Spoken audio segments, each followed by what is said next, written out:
About once every 2 years, someone blows up on social media. And when this person blows up on social media, I get tons of questions about this person. So a few years ago, I got a ton of questions saying, hey, Caleb, what do you think of Tai Lopez? Have you ever heard of Tai Lopez? What do you think about Tai Lopez? What do you think of his advice? What's your opinion on Tai Lopez?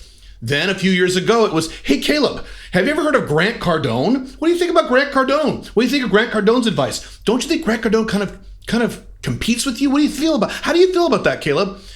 And now, of course, all the time, regularly on my YouTube videos and my other social media content, I will get comments and DMs talking about Andrew Tate. Caleb, what do you think about Andrew Tate? Caleb, have you considered Andrew Tate? Caleb, you should do a collab with Andrew Tate. Caleb, don't you disagree with everything Andrew Tate says? Caleb, what do you think about Andrew Tate? And I'm sure a year or two from now, I'm going to get another slew of questions from the next person who blows up on social media. Now, a few weeks ago, I addressed the issue of how I feel about Andrew Tate on one of my live streams on my other YouTube channel. And apparently that wasn't enough. The questions regarding my opinion regarding Andrew Tate still are coming in. So holy hell, I guess I have to devote an entire video to the topic of what I feel about Andrew Tate. And I will do that right now. I will repeat some of the things I said in that live stream, but I will also go into much greater detail. Right off the bat, first thing on the list, I fully support anyone who promotes the topics of working hard, making good money, leaving the collapsing West, 5 flags, and non-monogamy. All of these things I have been promoting for years, so the fact that Andrew Tate promotes these things is very, very good. Society needs to hear these things, and I fully support Andrew Tate because on the macro, he and I agree. Now on the micro, on the details, we radically disagree. I'll cover that in a minute. But in terms of covering these overall topics, I 100% support Andrew Tate on this. I am glad he's there. His success bolsters my success because at the macro, at the 50,000 foot level, we are promoting the exact same things. Wonderful. Andrew Tate and people like Andrew Tate are, believe it or not, a net positive for the world, regardless of how scammy they feel or how corny they feel. In a world full of beta males, full of entire generations who don't want to work, who don't want to get off their asses and better their lives, we have an entire generation called millennials who don't want to work unless they can be the manager of the company on day one. And when they're not, they're all pissed off. Then we have another generation right below them who is even worse, Gen Z, who don't want to work at all. They're like, I got to work to pay my bills. That's bullshit. In a world like this, full of losers, beta males, low testosterone men, people who don't bother to build themselves up, people who don't do the things necessary to make a good life, you need people like Andrew Tate, Grant Cardone, Tai Lopez, Dan Lok. Yes, sometimes these guys come off as irritating. Yes, sometimes they come off as scammy. Yes, they often come off as corny. I agree with all those things. However, in a society like this, you need these people. If this was the 1980s or the 1950s or the early 1960s, you would not need people like this because everybody, young people included, would be out there working, getting their shit done, getting their shit handled. In an era where no one wants to get their shit handled, except for a very small percentage of people, you need people like this as a counterbalance to all the laziness and all the Netflix and smoking pot and jerking off the porn you've got in the modern era. So despite the fact that I may disagree on the details of a lot of what Andrew Tate talks about, and these other people like, Tai Lopez and people like that, the fact that they're there, their presence is a good thing. The fact that they're there promoting these messages of hard work, success, making money, doing well financially, doing well in your woman life, living an international lifestyle, things of that nature are good. So I'm glad Andrew Tate is there, 100%, nothing but love. Next aspect of this is the difference between Alpha Male 2.0 and Alpha Male 1.0. Now, if you're not familiar with this, on my other channel, my other online business is called Alpha Male 2.0, where we talk about lifestyle design for men. I promote a lifestyle model called Alpha Male 2.0. And as a very quick summary, the Alpha Male 1.0 is the typical alpha male you can think of when you conjure up the word alpha male. The big, strong, tough guy who yells and screams, has a lot of drama, very masculine, very tough, but has a lot of drama and a lot of unhappiness in his life because he's very outcome dependent. He really cares about what other people think about him. He really cares about the people in his personal life, what they feel about him, the people he works with. He wants these people to respect him, to be loyal to him, to obey his orders. And if they don't, and often they don't because that's how human beings work, they get very, very upset. The Alpha Male 2.0 is just like that guy, except he doesn't give a shit. He is outcome independent. He doesn't care what people think about him. He doesn't give a rat fuck.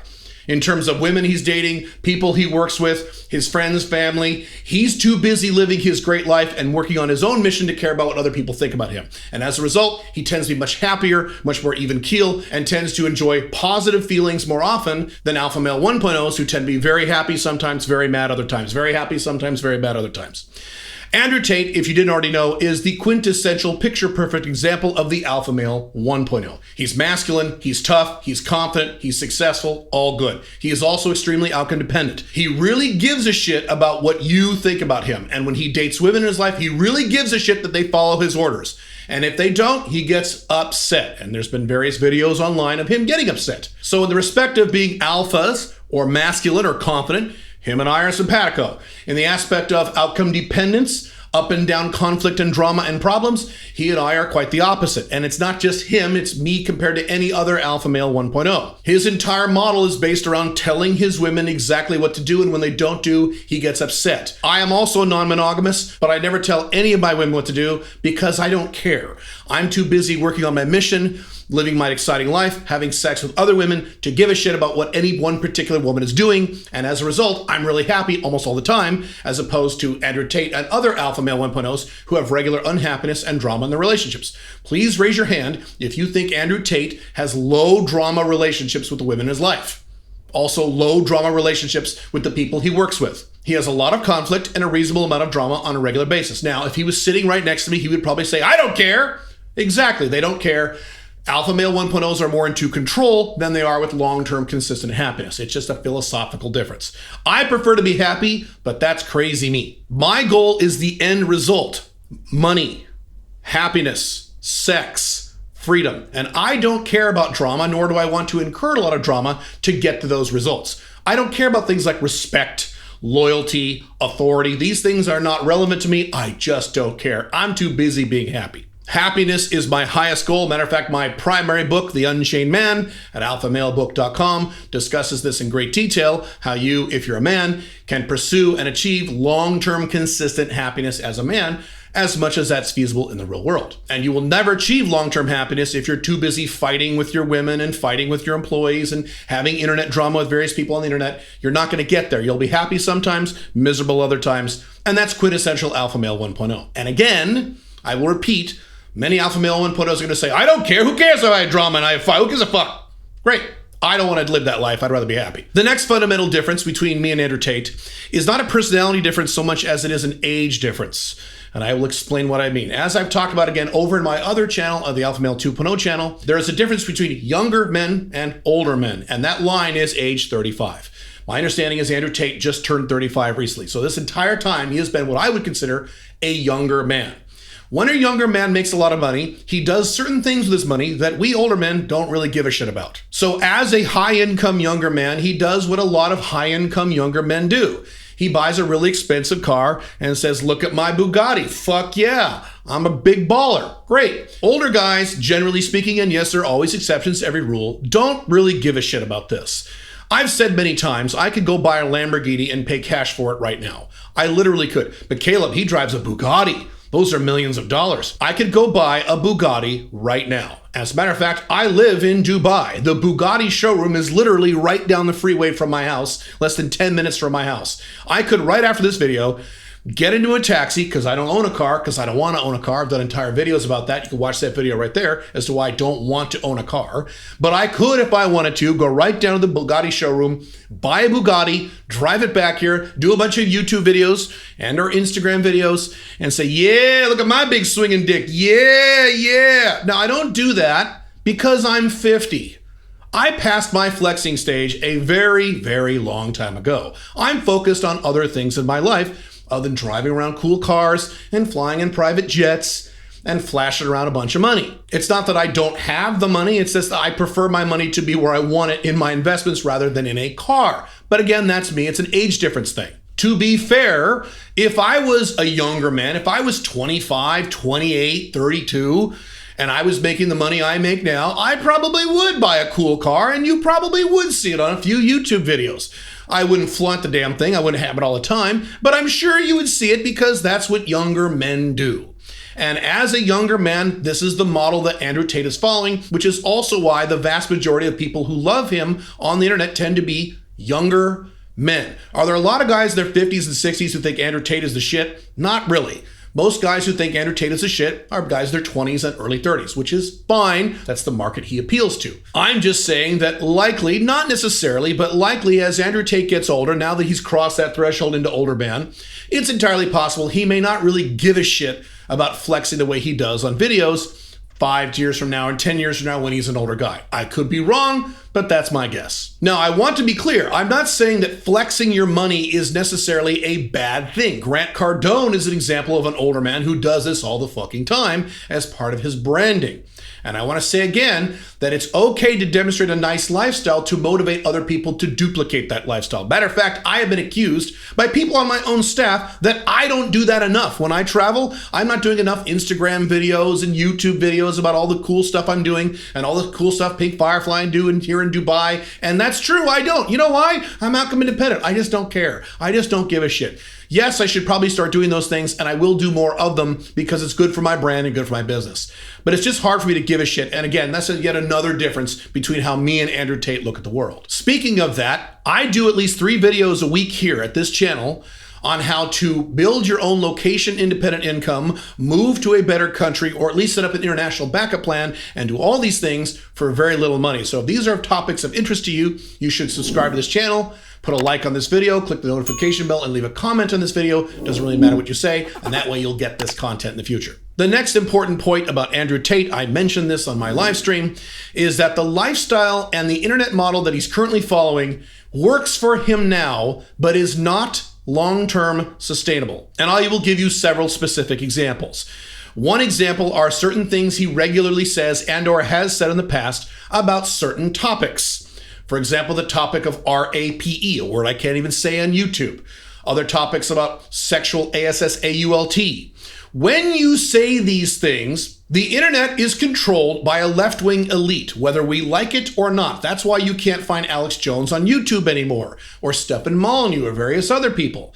And when you are not super well-known, you can get away with saying certain things. However, once you reach a threshold of fame on the internet, you are not allowed to say certain things. It doesn't matter if you are right or wrong. It doesn't matter if you're factually accurate or not. I would refer you to a while back, just a short time ago, when a bunch of people on the internet said that the cerveza sickness was started in a lab, which was factually true, but the internet gods didn't like that, and these people were canceled in some cases permanently. So it doesn't matter if you're right or wrong. What I'm saying is there's certain things you're not allowed to say. Ask Roosh. Ask Stefan Molyneux, ask Alex Jones, and they will tell you all about what you're not supposed to say on the internet. And Andrew Tate has said, and as far as I know, continues to say, certain things that the left-wing internet gods are not going to approve. And now that he is quite famous on the internet, if he keeps saying certain things about certain topics, not everything he says, not every controversial thing he says, but certain things about certain topics, he will be canceled. And if you say, oh no, Caleb, he can't be canceled because he has all these guys pretending to be him and having channels and YouTube, TikTok videos and all this stuff, so he can't. Wrong. If they can cancel Donald Trump, they can cancel Andrew Tate. If they can cancel Alex Jones, they can cancel Andrew Tate. All YouTube and TikTok and Instagram has to do is say anything with the phrase Andrew Tate in it is gone, and he will be canceled with a press of a button. Now, I'm not saying he will be canceled. I'm saying likely he will if he keeps saying what he's saying. I have seen this movie so many times before over the past 15 years, and many of you have too, and I know how it's going to end unless he mitigates his language a little bit. Now, he can do whatever he wants. I'm just saying, if I was sitting next to him right now, giving you advice, I'd say, dude, now that you're super famous, you got to tone back on certain key topics and just don't bring these things up anymore. Several of you in my audience who have been with me for a long time have made the observation that there are certain topics I don't even discuss at all. I'm not going to say what those topics are, but there's 2 or 3 topics I don't discuss at all, and I'm a guy who's been saying controversial shit as a public figure on the internet for almost 15 years. So I am no stranger to saying controversial shit, but I know how to mitigate my language, and I know where the line is. And I don't want to cross that line to risk me getting canceled and making it more difficult to make money online. Now, it's not just what he says on the internet, it is also many of his business models. When you do business with organized crime, which he does, There's a time limit to this stuff. I have personally worked with certain people who have worked with organized crime.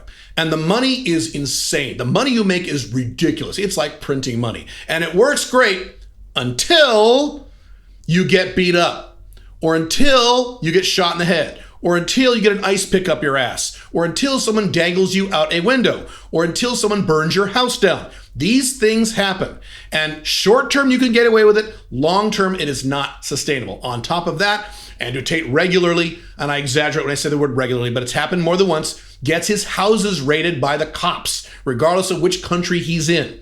He is regularly accused of certain things regarding what he does with his women, certain things I can't even say because of YouTube. And my point is, these are things you can put up with for a while, but not long term. And again, I'm not saying if he's innocent or guilty, that is not relevant to my point. What I'm saying is, if you keep getting your house raided by the cops, if you keep getting accused about your behavior with certain women in your house, if you keep working with the mafia, shit's going to happen down the road that you're not going to like. And so again, if Andrew Tate were sitting here, and he'd probably tell me to fuck off, but if he were sitting here and I were talking to him away from the cameras, giving him advice, I'd say, dude, you need to, over the next 18 months, extract certain things out of your life so you can keep this party going for as long as you can. I want Andrew Tate to continue his macro messaging for as long as he is able to do it. I don't want to see anything bad happen to him. But I promise you, if he doesn't make any changes and his fame continues, you should keep this video, bookmark this video, and the day will come where he will either be canceled or something physical will happen to him in his real life. Bad things. And I don't want these bad things to happen. So hopefully he will learn as he gets into his older years to mitigate some of his language and change some of his business models. Update. I was right. Now, many of you know this. I record my YouTube videos 2 to 3 weeks before they actually go live. So the video that you're now watching, I recorded on August 13th. Exactly 1 week later, Andrew Tate was banned off social media. This clip you're watching right now, I'm recording a day or two before the video goes live. Now, this whole thing was pretty easy to predict. And if you think I'm making this up, and I didn't actually record the video a week before it happened, I did. Here's something I said on a live stream I did when I was still in Paraguay for my other channel, the Alpha Male 2.0 channel, on July 30th, which was a month ago. Watch this. I promise you that if Andrew keeps saying certain things about certain not everything else he says, just the 1 or 2% of things he says, if he keeps saying that stuff with the exposure he now has, he's going to be gone. So there you go. As I said, this is very predictable. There are certain things you are not allowed to say on the internet. And now Andrew's talking about, well, I'm going to fight this in court and get my attorneys, and he will lose. He will not win. He will either be permanently banned, or if somehow by a miracle he's able to get back on, if he doesn't mitigate his language at least somewhat, he will then be banned into oblivion.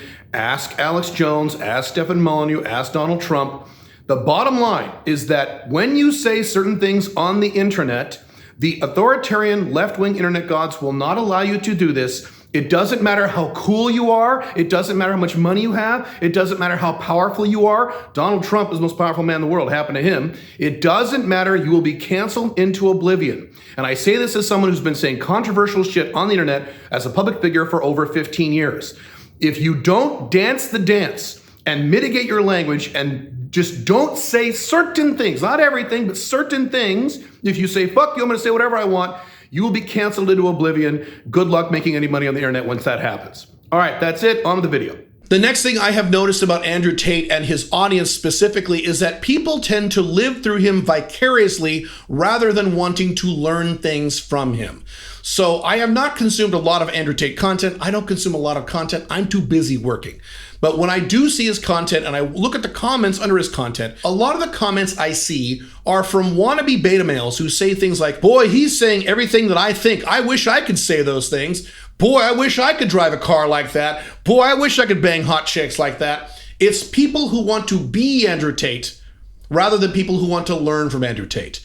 This is very different from when I was coming up as a young man, Andrew Tate's age, and I had my own mentors, but I didn't want to be these guys. I wanted to learn from these guys and bring their systems into my life to improve my own life, to become my best me. So my mentors like Brian Tracy, Dan Kennedy, Jim Rogers, I didn't want to be these guys. I still don't want to be those guys. Most of those guys are monogamous. I don't want to be them. I want to learn from them to make my life better. And yes, there are some guys who want to learn from Andrew Tate. I'm not saying they're all like this, but I'm saying the majority, as far as I can tell, at a bare minimum, the plurality of people who are really into Andrew Tate are looking at him just like they looked at Dan Bilzerian about 5 or 6 years ago. They want to be him. They live vicariously through him. They're wannabes. They fantasize about being on the yacht with the hot girls, driving around the Bugatti with the cigar, having six-pack abs, a bunch of things that'll never happen because these guys won't get off their asses. But hey, at least they're paying attention to a guy who's telling them to work hard. That's something. Something else regarding Andrew Tate is I think it is utterly fascinating that everything he says is taken seriously by people who don't like him. Andrew Tate, just like Donald Trump, just like many other people I could name, just like many public figures, purposely says ultra controversial shit in order to get clicks, not because he necessarily believes everything he's saying. So when he says certain things, I can tell he's saying it for effect, not that he really believes it. And all these angry people, often left-wingers, who just lose their minds, get furious. How dare he say that? All these women, how dare he say that? Don't you realize a lot of what he's saying is to get clicks and to get attention and to make money on the internet, and it works when people like you get furious at him? At some point, I will do a whole video on haters and how much money haters make for the people they hate, how much money I have made from my haters over the years, how much money Andrew Tate is making right now from haters, the fact that Donald Trump was elected president because he got approximately $1 billion of free media coverage because people hated him. You just have to realize that people like Andrew Tate are not actually speaking 100% of what they actually believe all the time. Sometimes he says what he believes. Sometimes he says stuff for effect. I just watched a recent clip of Andrew Tate saying something about food prep is gay. I'm pretty sure he doesn't actually believe that, but he said that to be controversial and to be talked about and to get clicks, and those kinds of things work. So that is what I feel about Andrew Tate. I'm glad to finally get this video done. So from now on, whenever I'm asked this question, I'm sure I will continue to be asked this question until his popularity wanes. I can just point people to this video. If you want to learn how to create your own location-independent business that will set you free, you should watch this video right here, and I'll see you in that video.